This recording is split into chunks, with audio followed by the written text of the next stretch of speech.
Hi, everybody. Thanks for tuning in to the Coaching Call podcast. On this podcast, we'll cover various types of coaching by trainers in sports, martial arts, fitness, and business. We'll discuss each coach's methods to getting the most out of their respective athletes or clients and how they attempt to change the platform in which they coach. Join us on a fun adventure as we discuss unique coaching styles. Coaching is a universal part of how we get others to get something done. Join your host, Rafael, and his guests on this unique journey in coaching. Hi, I'm Sifu Rafael, and this is the Coaching Call podcast. If you enjoy this episode, please subscribe and leave a review. This episode was made possible by listeners like you. Jens, how are you, my friend? How's everything?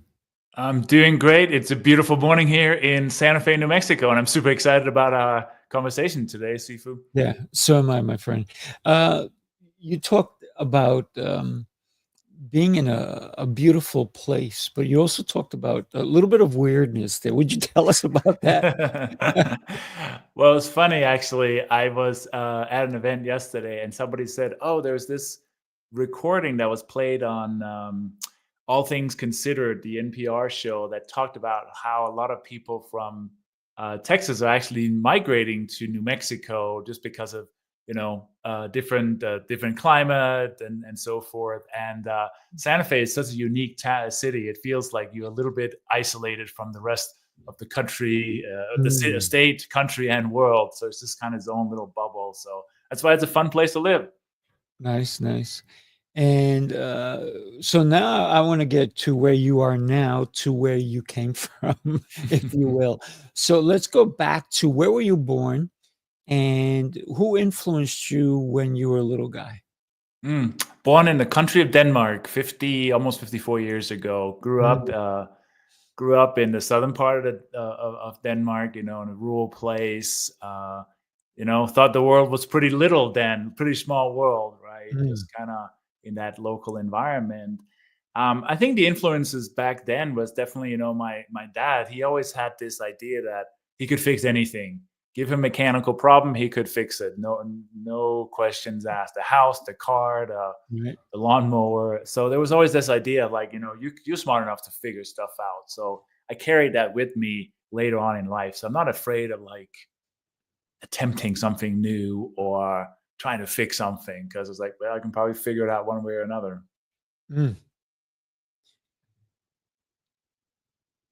You can figure it out. What words of advice? Go figure it out yourself. You got this, right? I think a lot of people get stuck, right? Because they don't have the courage to try. They're like, oh no, what if I do wrong? What if I make a mistake? Well, we're all going to make mistakes, but we don't try. We don't know what our capabilities are. Yeah. I love the confidence, if you will. Go figure it out. You got this, right? And isn't that, as a high performance coach and somebody who understands this concept, isn't that basically what we should all be doing, figuring it out? But don't get me wrong, we also should be looking for advice. We should be hiring you to maybe we don't see the bigger picture because we're in the tornado, if you will, right? Tornado of life. Yeah, no, absolutely. And as I said, well, as you mentioned this too, right? We're in the middle of it and maybe we can't see our possibilities and our options. It requires somebody to maybe step back and say, well, from everything that you have already succeeded and everything that you are doing in life, you have done a lot and there's a lot more, you have a lot more capability, but just helping people to build that confidence to go out and try new things. As a coach, you're not going to tell somebody, well, do A, B, and C. That's a consultant advice. As a coach, you need to bring out the inner courage, the inner ideas, the inner motivation, and then help people to go out and try it and be the cheerleader. And if they get stuck, you can give advice and so forth, but get them to understand how they can figure stuff out with your help and with your assistance. Yeah, you made me think of a basketball coach telling his player, "Yeah, just go shoot baskets and you'll do great in the next game." It's never going to work without all the different pointers that a coach can see that the player can't. This is why all high-level athletes and everybody who wants to even get to a higher level needs a coach, right? And this is why I love coaching so much. This is why I created this program, if you will, to help people understand that someone like you can bring so much more value that it may take them 6 years, but with your expertise, it may take them 6 months instead, right? Wouldn't that be the beauty of it? But people don't understand the value that you bring. Uh, tell me about the value that you do bring, and then I'm going to go back into even your teenage years. Yeah, and I think maybe start with a little bit of a personal story, right? Because Sure. you're absolutely right. You don't know what coaching can bring you until you experience it. So it can be a challenging thing to persuade people to try it out because they don't really know what's possible until they do it, right? So Mhm. look at myself, 25 plus year IT career, but in my mid to late 40s, kind of stuck. I wanted to do something else. I needed to do something else. And I had dabbled in different things, but none of it was really sticking.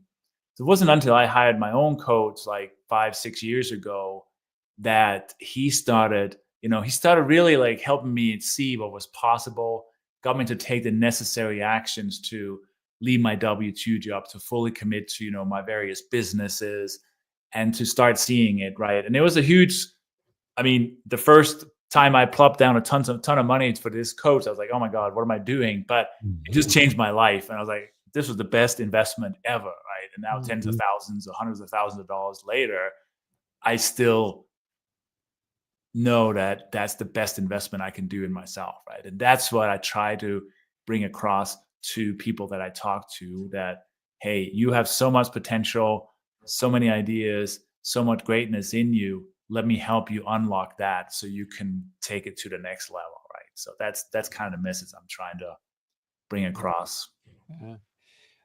A lot of people probably look at you and they go, "You're so put together. You have all these things. How'd you do it?" And they don't realize that you just talked about it, investing in yourself. I personally have invested hundreds of thousands of dollars in myself because people go, "Wow, you do so much. You do it." I'm like, yeah, but I started like you. Right.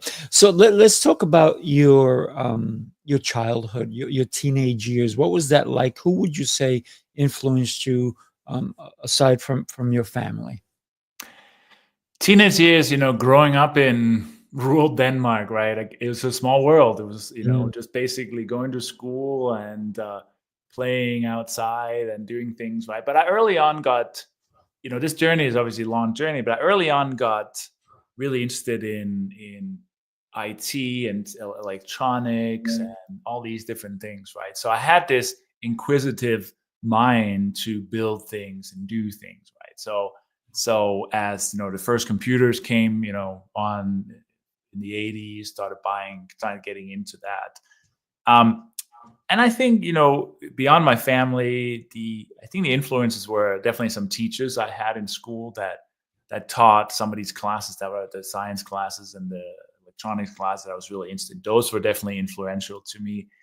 I do think, though, looking back, what I missed, that did not have, was that somebody that could push me. I should have gone to, so there's a long story. I should have gone into engineering or IT early on. It took a very long time. It wasn't until my 20s I really started doing those things. So I took a little bit of a slow route because I did not necessarily have the confidence that I was, quote unquote, smart enough to go to college and stuff. So mm, I needed, right, right, probably right. early on, had I had somebody that's like, hey, dude, you got to go and do, get your degree. I mean, had I taken on computer science imagine that in the, what would that have been, early 90s, and gone into that, the life would have been a different trajectory, right? But I wasn't ready at that time. So Yeah, that makes sense. That makes sense. It's interesting when we reflect back and we say, "Man, what would my life be had I done this?" But we can't live in the what could, right? no. um, When you got into IT in your 20s or even computers, what was the attraction there?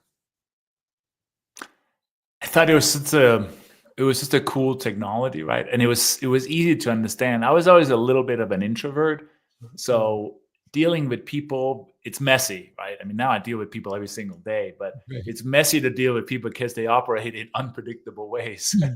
Right. Computers and electronics, hey, you put the right code in, it's going to do the same thing every single time, right? So I think I was attracted to that. Be a little bit of an introvert and just tinkering and building, and maybe inspired by my dad, his tinkering and stuff. So I think that really attracted me. It's like, hey, this is this is understandable and controllable. And then the growth in it was so exciting in those years as well. So I mean, it was definitely just the growth opportunities and the predictability. Nice. I remember when I was in high school and I saw the kids running around with the punch cards. It's like, what is that? Oh, it's computer class. I'm like, oh, I got to go punch cards. To me, it sounded boring. I'm like, I just got to punch cards. I did not understand. I wish I would have, right? And I saw these kids with all these cards, and I'm like, oh, what? And it didn't appeal to me. I wish it would have because I love computers now, right? But I didn't know it. And it was my brother-in-law, who at the time worked for Apple, um, gifted me a computer that sat on my desk for 6 months before I even turned it on. And it's because it was that fear, right? I was like, do I have to do these punch cards again? So I just left it sitting there. And it was, remember the one with um, it was like a dome and they had the monitor that popped out of it. So it was kind of Mhm. cool. But once I got in it, I was like, oh my God, what have I been missing this whole time, right? Yeah, absolutely. You did that for quite some time, and you also went into real estate. Talk to us about that transition. How was that for you? Yeah, so I moved to the United States in 1996, right? And that wasn't then for some work opportunities. And then that's also when I actually ended up going to school here, getting my undergrad and my graduate degree in computer science. So I took, this is now we're talking early mid 20s. So I finally got, the degrees Mm, to get me the job. So again, hey, get a job, saving you 401k and retire when you are 65 years old is kind of the American dream or whatever we all sold. And I played that game, and not in a feeling like a slave to work, because I enjoyed what I was doing. I enjoyed working with the computer, and I got to travel all over the world for different jobs. And I always liked my job, but later on I realized, like, wait, there's no freedom here, especially coming from a place like Denmark where you mm. have 5, 6, 7 weeks of vacation and all these holidays and stuff. Every time I talk to my sisters, she's like, "Oh, we have this off and that off." It's like, "Oh my god!" So I I kind of sucked it up, and I was like, "Well, this is what you're supposed to do here, right?" So I sucked it up. So we lived a good life, me and my wife, right? Decent income, so we could do the things we wanted.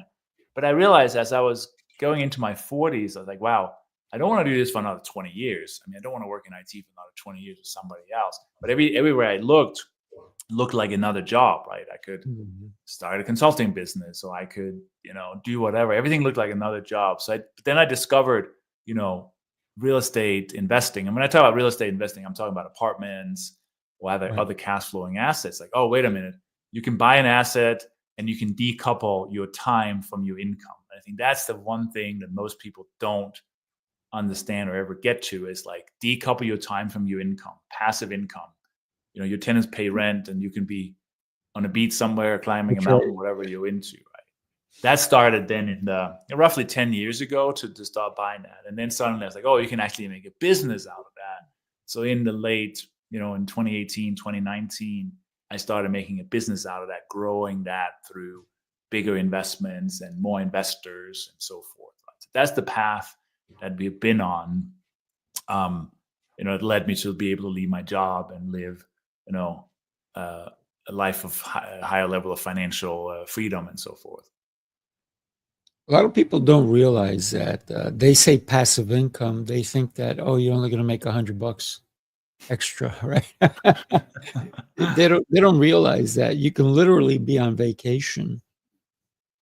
I was in the Bahamas, and there was this guy with his girl, and I got talking to them, and obviously he was trying to get me to buy his program. And I'm on vacation. I'm not interested in business at the moment. I'm just chilling. But he's all about business because he's been traveling for 2 years, staying at penthouses and all these different things. So that's the only reason it piqued my interest. And what he does is he does investing for people. And so it goes to show that you can have the life you want if you go for it and without fear. But there is repercussions, right? If you don't do it the right way, you're going to get bit in the butt, if you will. How did you understand real estate? Did you have a mentor then, or someone that helped you? Yeah, I started out right. Just, hey, I'm smart enough. I can figure this out, right? And bought some smaller deals, but I also realized that I needed mentoring, right? So that was the first time I invested in coaching and mentoring outside of just training specifically to my W-2 job, right? So I signed up for some mentoring programs in the real estate space to learn it and to get around other people and get inspired and so forth.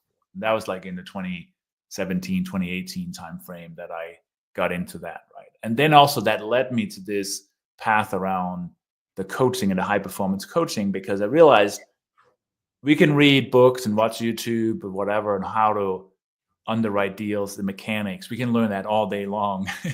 And it's easy. It's relatively easy to figure out. Most people don't have the mindset and the courage to take action. And if we can overcome that piece, you have the technology, you have the technical knowledge plus the courage to take action. Those two combined leads to the acceleration of your results, right? So that's how the transition came in. But that coaching program changed my life. I mean, went from working for somebody else to work for myself and do the things I want to do. That is incredible. When you came here to the States, you came because you said it was a job. What kept you here? Great question. I think two or three things. I met my wife early on, right? So we've been married 24 years on June 1. So nice. I met her. I've known her for a long time, right? So falling in love was one thing, right? So that was one thing. But then also just, I grew up in a small country, but it's relatively flat.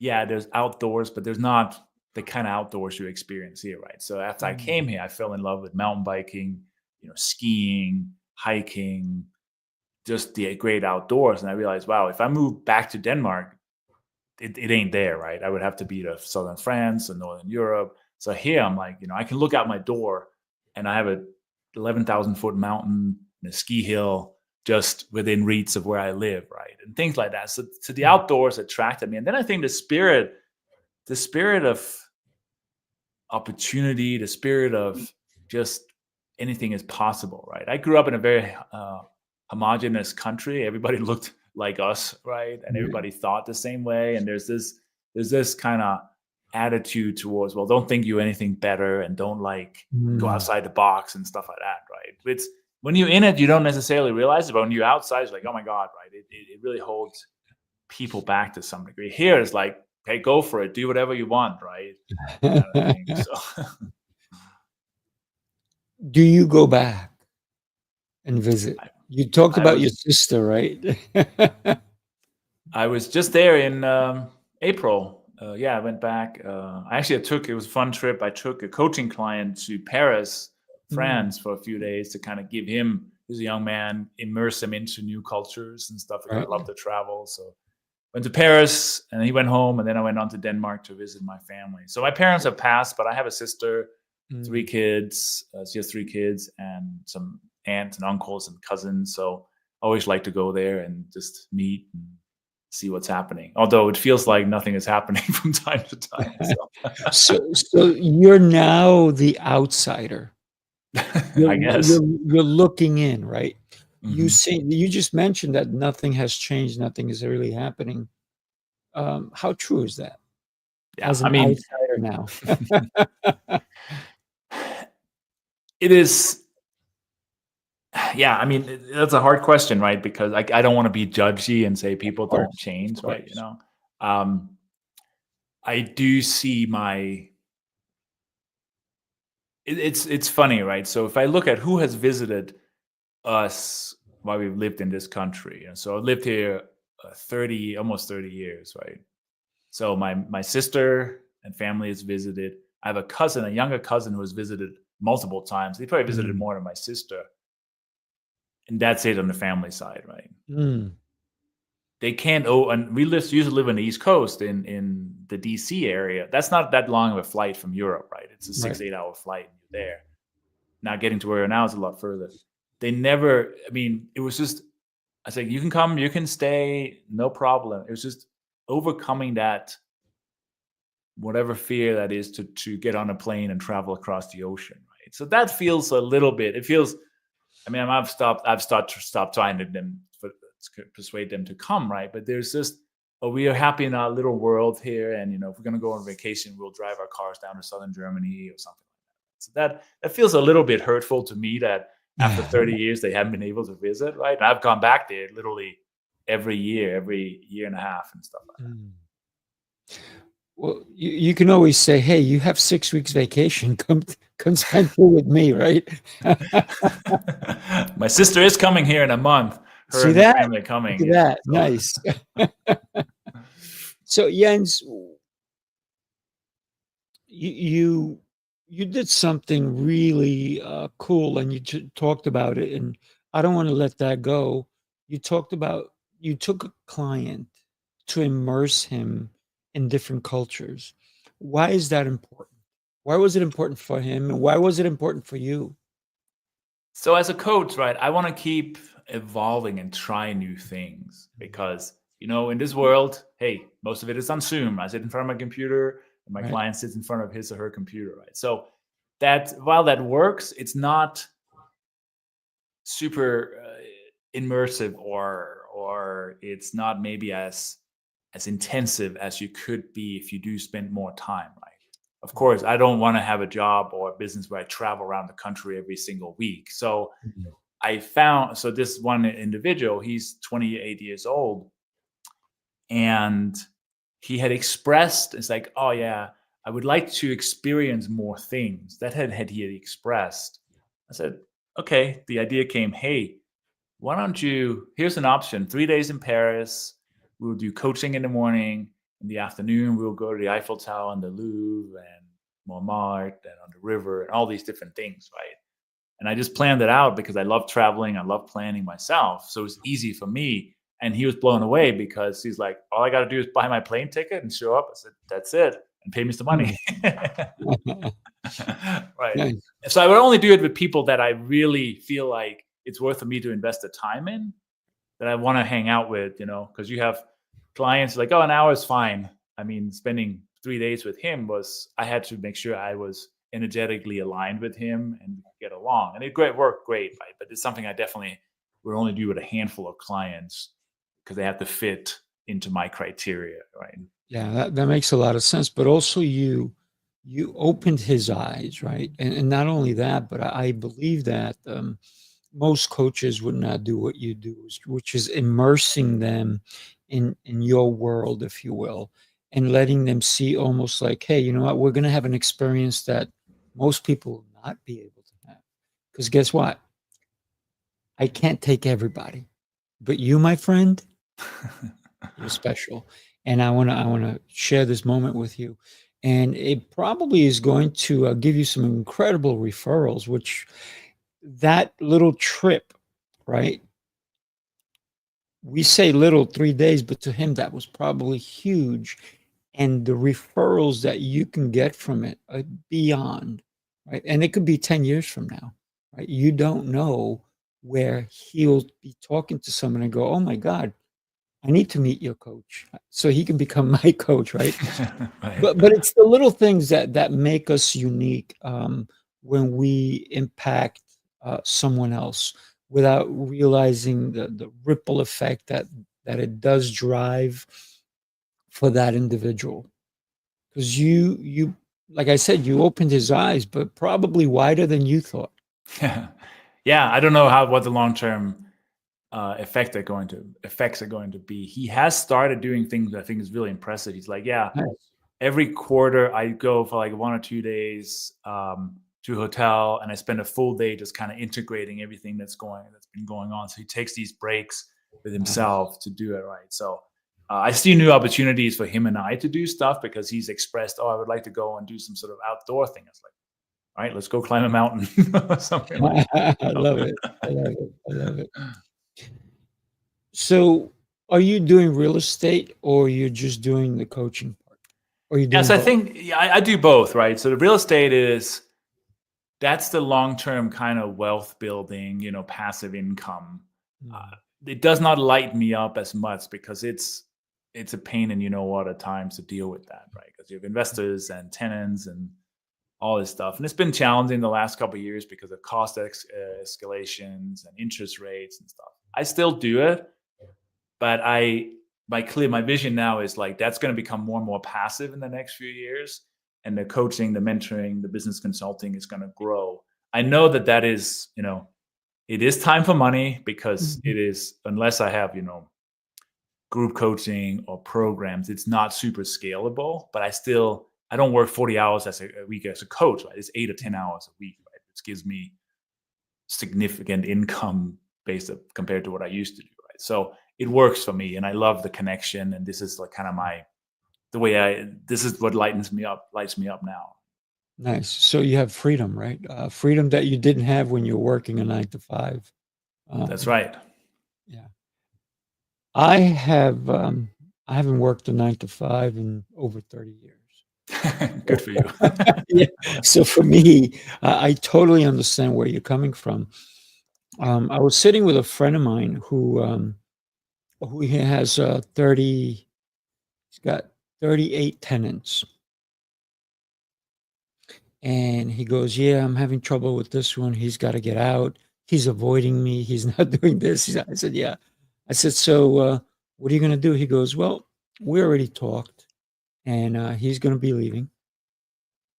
I said, so what is your next steps? He goes, in the past, I used to go and fix the toilets and clean out the rugs. He goes, I have a crew now.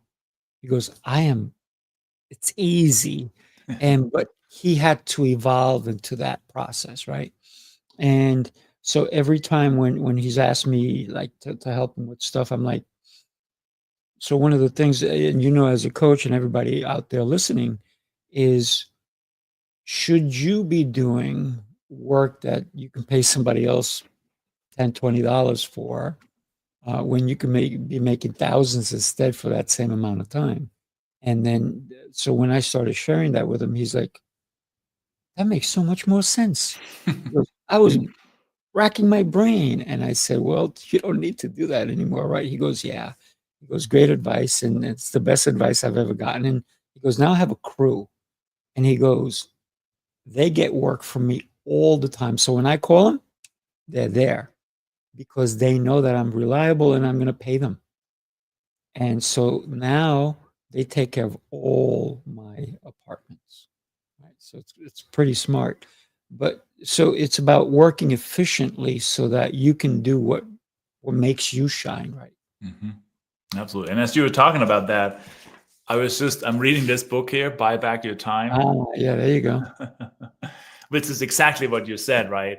Mm-hmm. Let's get out of the little things that you could delegate. And trust me, I don't manage my own apartments. I have property management on there because it's not something I've done in the past, and it's a pain in. I don't want to do that. Right. Sometimes it bubbles up, and you got to deal with it. But hopefully, you get to deal with the bigger problems versus the little problems. Yeah, absolutely. Let me share something with you and the audience. Take a look. Let me grab that. Here we go.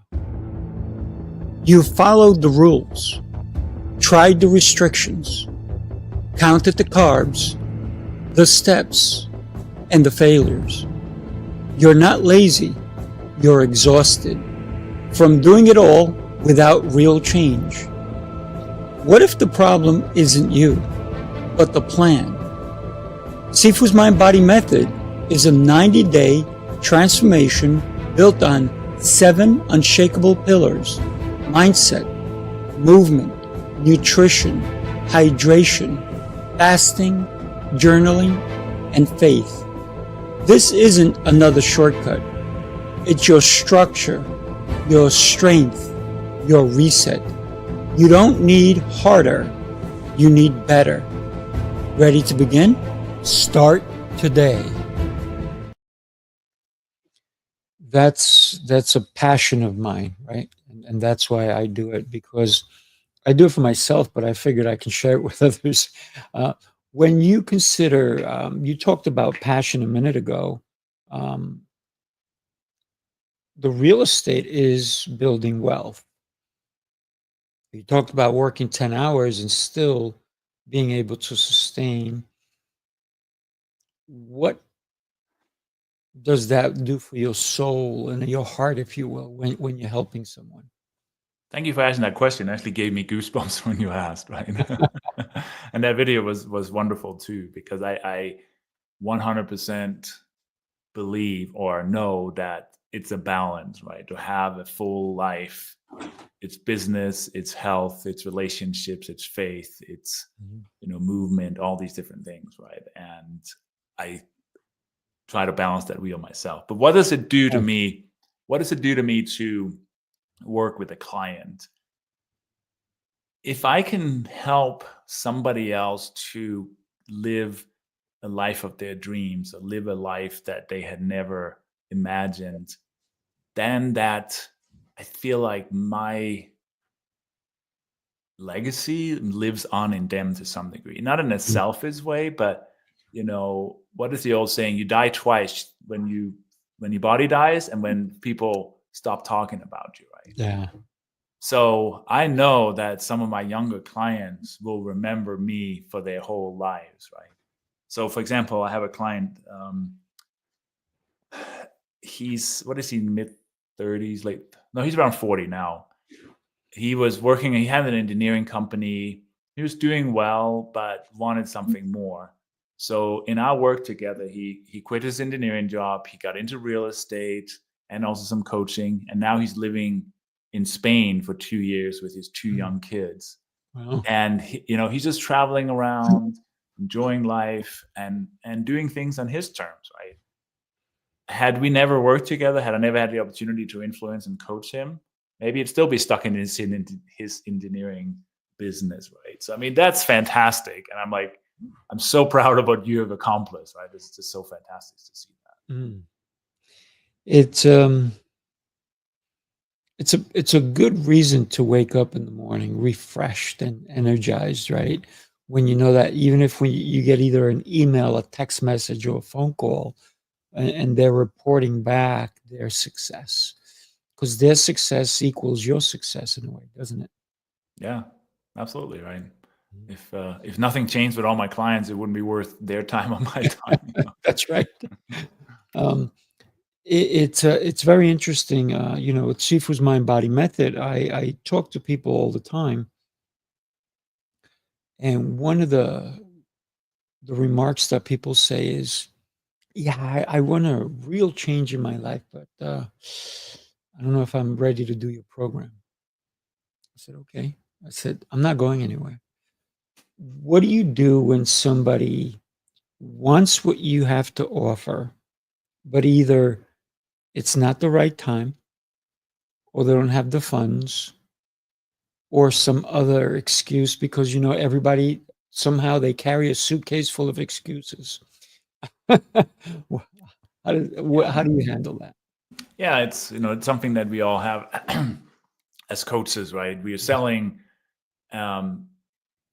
an investment that is not insignificant, and people have to be ready for it, make sure they're ready. So I want to work with clients who are ready. So I say, I totally get it. I mean, I would love to work with you, and this is how I can help you, but you need to be committed and ready to do this. So you're not holding back. And if they're not ready at that time, I said, hey, I'll put you on my list. So I send out, add value, my newsletters, my things like that. And said, is it okay if I check in 3 months or 6 months or whatever? And I then continue to stay in touch with them. The people that I feel like this person just needs a little bit of time and they will become a client. I stay in touch with them. Others, I was like, the energy is not there. I'll put you on my list. Have a nice day. Right. And the clients have, converted after, a year. There's a guy I'm going to talk with next week. We first talked 5 years ago, and he's just been following me. I was like, wow, I heard this, and now I'm ready. Now I think I'm ready. It's like, awesome. Let's get on a call and see where you're at. So I think we have to just think the long game, right? But it's easy to sit in front of somebody and be needy. It's like, I needed this client because of my income. That's going to turn people off, right? So have patience, and know that you can serve. And, maybe it's tomorrow, maybe it's next year. Yeah. I just talked to somebody about 3 days ago, and it was a discovery call. And they said to me, "You've changed my life." I'm like, really? This is the first time we're talking? They're like, I follow you. I look at all your stuff. I look at your Instagram. I look at stuff, your workouts, all this stuff. Because I give a lot of it away for free, right? If you want the depth, then you have to come with me. But if you want the surface stuff, it's available to everybody. And I said, well, tell me more. And they're like, and they're like, we need to do more together. I'm like, I'm open, right? But it's sometimes we're impacting people without realizing it. Right? So for this person to tell me that they've been following me for a couple of years and they started doing things that impacted the way they live their life, the way they nurture their family and everything else, I was like, wow, that's pretty cool. Thank you for that share. And first time I met them, right? Yeah. So has anything like that happened to you, where maybe it's one of your clients who is sharing your stuff, not in a negative way, but in a positive way, that maybe have they told you, hey, you know what you've been telling me, I told maybe my sister or my cousin, and it's made a difference in their lives? Yeah, I think, so my business has been through referrals and one-on-one conversations and stuff. I don't have a strong presence like you do on the different social media because I feel like I like the connections with people. That's really what lights me up, right? I do also realize we live in a connected world. So as I started creating, my weekly newsletter and stuff, suddenly I'm starting to get feedback from people because I build a mailing list over time just through real estate and other things, and I, send it out to a few thousand people. I start getting feedback on what I'm writing. It's like, wow, people actually read this and reply to it, right? And that's also how I got a few calls booked that way. So I do think that people will read it, and if it connects, even if it connects with 1% of my list, that's all that matters, right? Because it serves somebody. So I'm starting to see that growth. It's still early on, but I'm excited about where that could grow. And that's as a business owner, as a coach, an area that I need to explore more, start adding more value, more free value, as you will, right? As you do. But I see that there, right? And then of course, when somebody refers me, that's a what do you call it? A stamp of approval as well, Yeah, without a doubt. How do you deal with new clients? Somebody who maybe, and this has happened so often to so many coaches, who maybe was burnt by another coach, and that one is we got to reframe their thinking, I believe, right? But go ahead, tell us. Yeah, I mean, I spend a lot of time on the discovery call, right? It's a process, right? I want them. This is not exploration. If you want to work with me, this is coaching, and you need to be committed. So, you're not going and buying a toaster, $99 toaster, right? So if you want to work with me, there's a process, right? There's a vetting process, or even an audition process, if you will, right? Through me asking them, even having them filling out questionnaires and spending a lot of time getting to understand. Right? And at that moment, if they hesitate, if they're like, well, I've tried this before, I was like, okay, if you're ready, let's go through it. I'll guarantee you two things. You're either going to change your life, or if in a couple of sessions this doesn't work for you, let's go in a separate ways, right? And I think that has happened the last 5 years. I think I've had one or two clients that have gone, I said, yeah, this is not working, I'm going to leave. And quite often they needed probably a therapist instead of a coach and things like that. Right? So I feel like once they're in with me, they tend to stay through that vetting process because of the vetting process. You you said something, and it made me smile, because I've had this discussion with so many people about therapy. And the funny thing is that somebody says, if you've been going to therapy for 10 years and you're still talking about the same thing, what are you doing? Right? Right.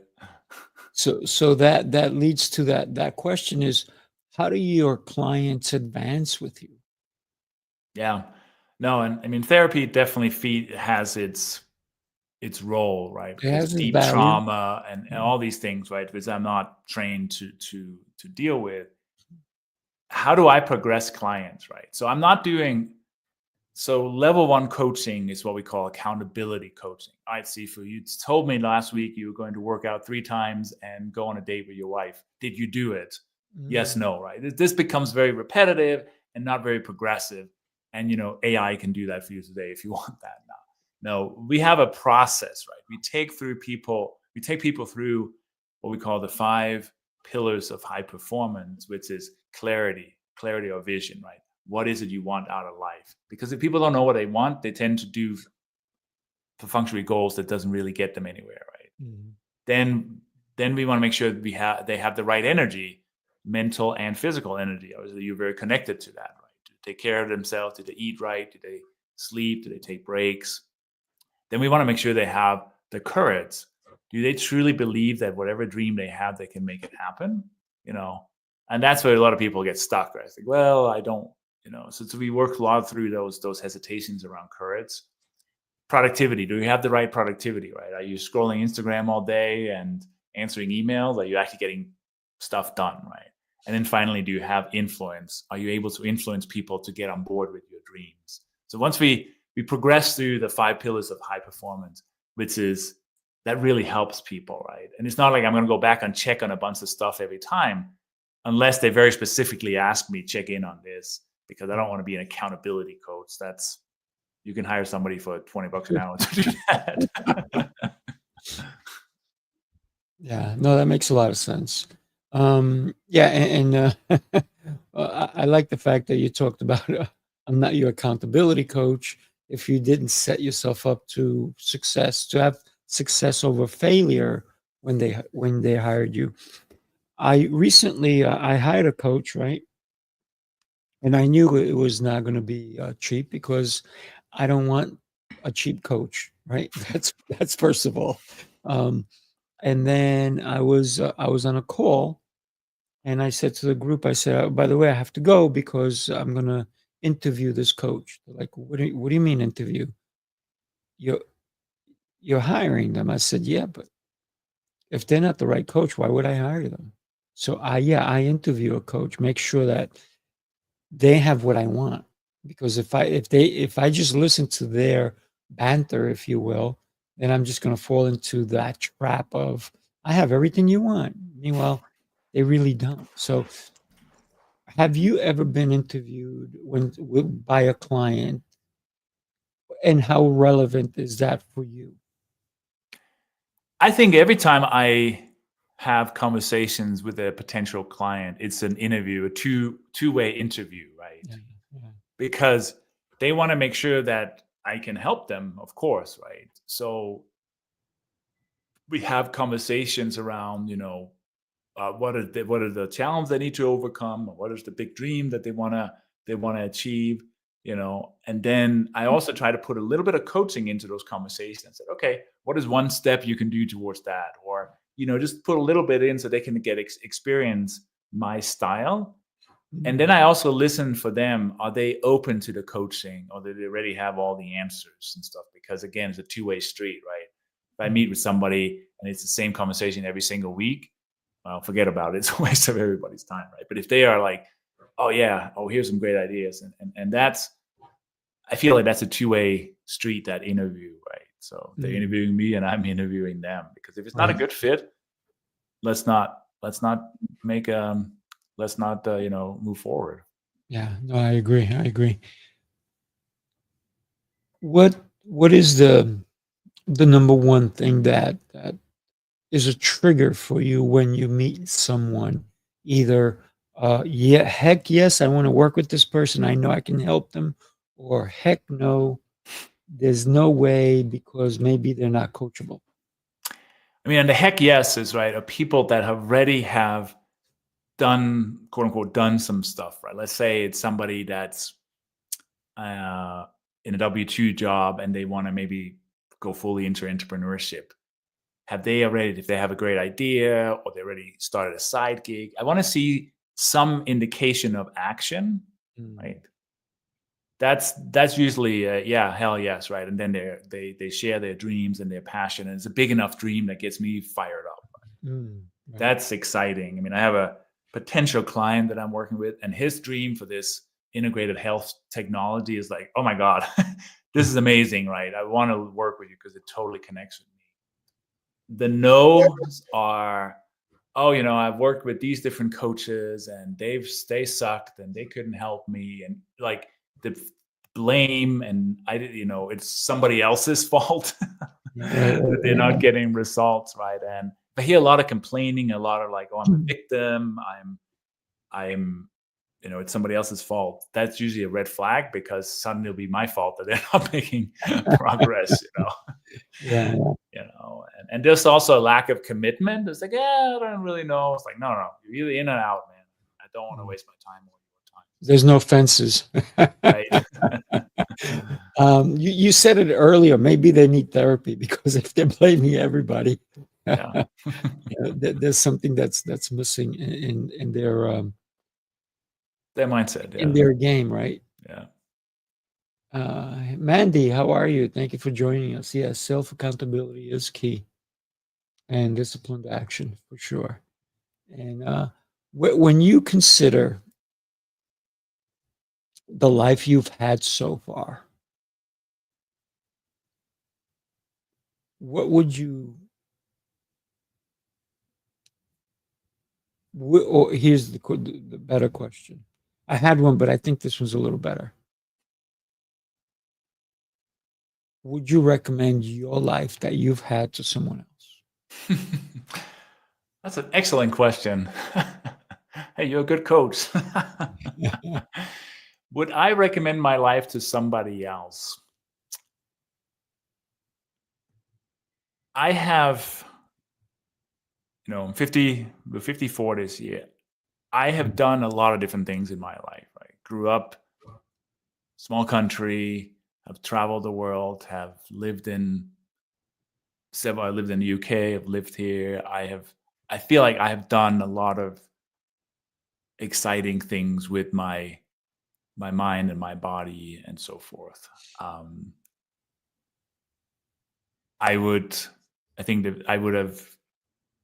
the things I would not recommend is I'm an athlete, cycling and stuff, all the crashes and the hospital stays. I probably wouldn't recommend those things. Right.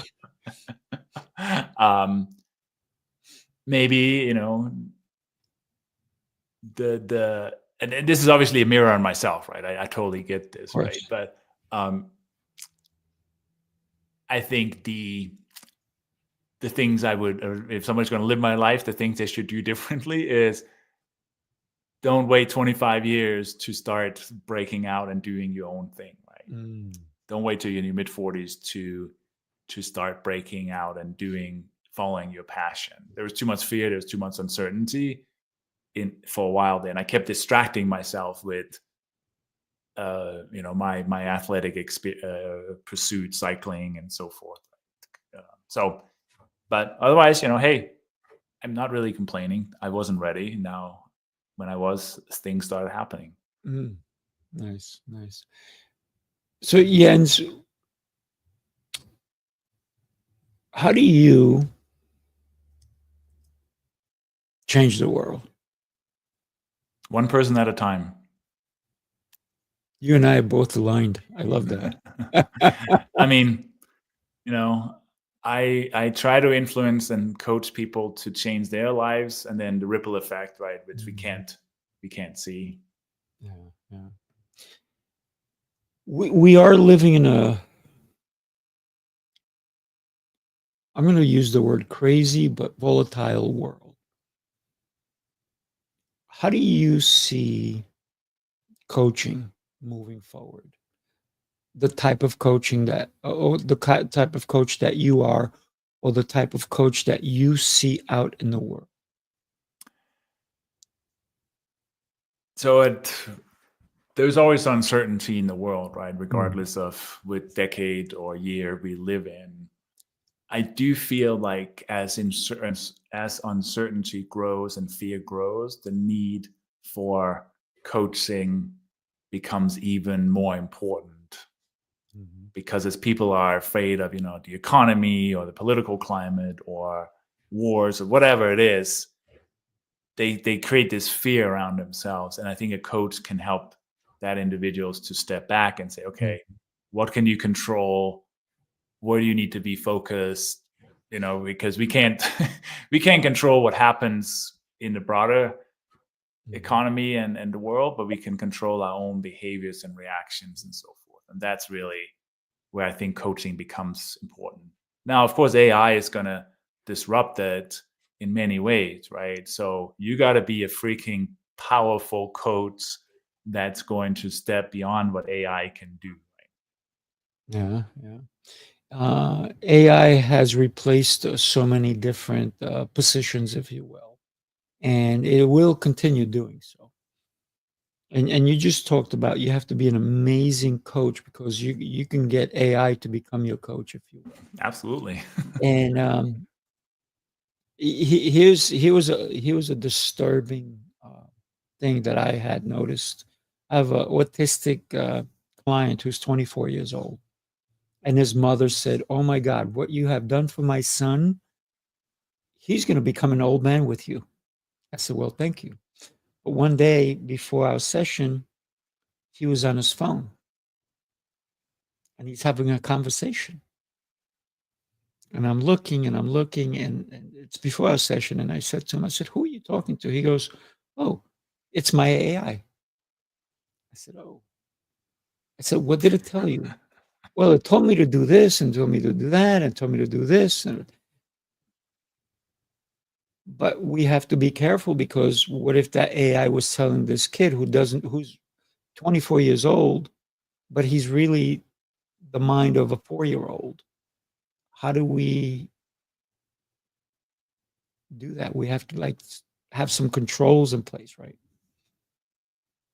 Yeah, absolutely. I mean, right, an AI is not sentient, right? It is using large language models to summarize information. It can't replace your experience of living a full life or my experience of living a full life to create critical thinking. I think the biggest problem we're going to have. So my wife, she's a school nurse, right? And she's not a teacher, but she's doing some teaching too. I think the biggest problem he's going to have is the lack of critical thinking. Once we lose critical thinking because we think, oh, well, I just Googled this answer.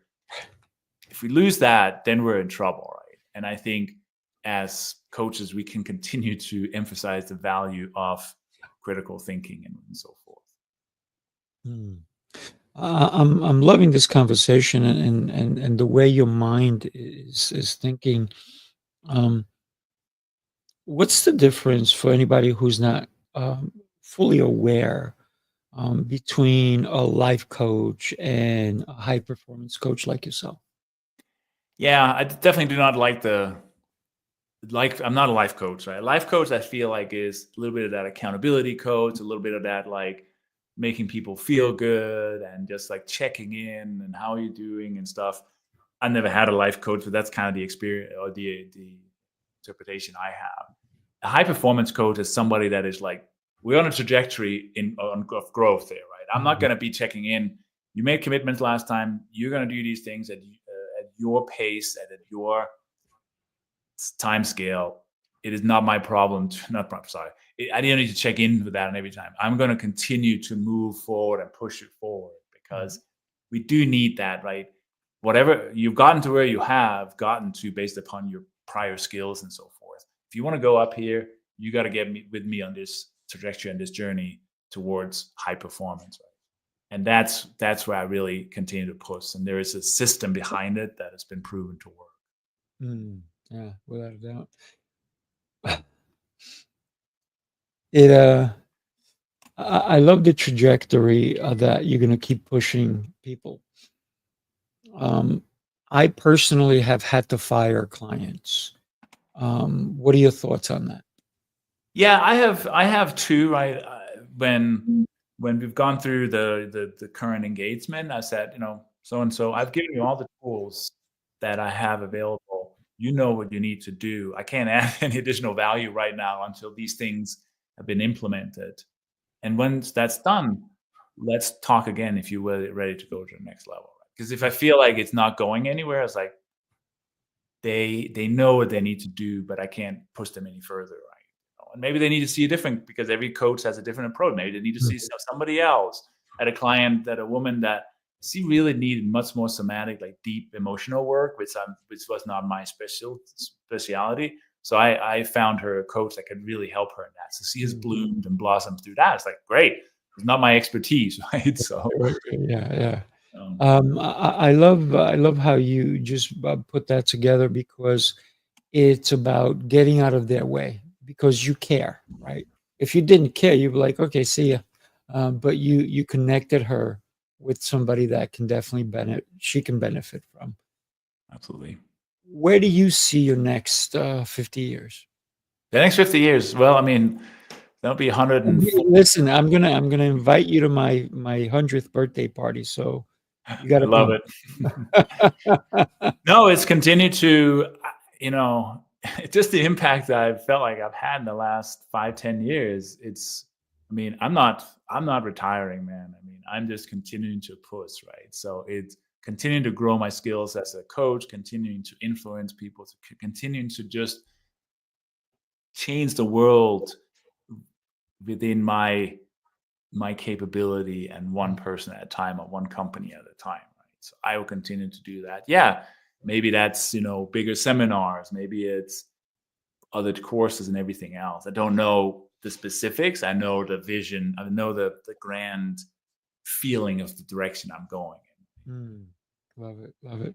Somebody just I was at a party, and somebody said to me, he's traveling, he's doing all these different things, but he never did it because he had a 9-to-5 job.